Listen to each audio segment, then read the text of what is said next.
Good morning. Well, all of you are saying, well, he's wearing the same clothes he did for the last 3 days. Yeah, well, as I've said before, I do pre-record these, and at the moment I'm recording when I can. So I do appeal to your indulgence that you will not over-criticize my attire.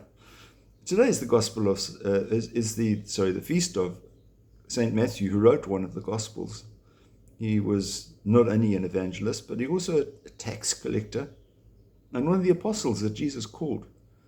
And that's interesting that we find somebody who is in a bit of a dodgy side of things in the world, and he was overtaxing people, and people didn't like tax collectors. He was working for the Romans because he was collecting money for them, as well as for the Jewish leaders, and some people didn't like them. And yet Jesus called him. You see, Jesus calls and needs disciples from every walk of life, even today.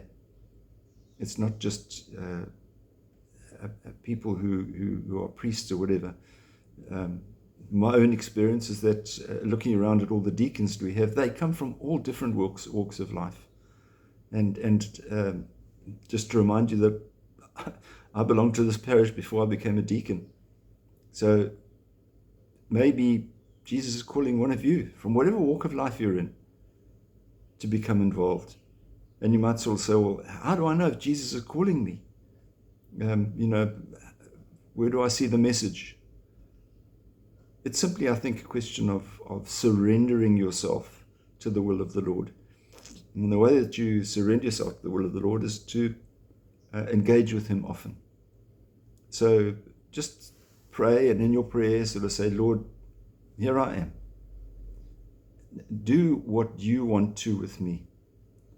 And you'll be surprised. He does answer your questions, as I said earlier in the week, not necessarily in the way in which we expect. Certainly in my case, I was seeking advancement within my career as an educator. And God answered my question by saying, I'll make you an educator in a Catholic school.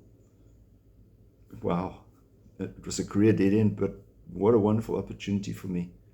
But just surrender yourselves to the Lord, and He will find a way of using you. Just surprise yourself.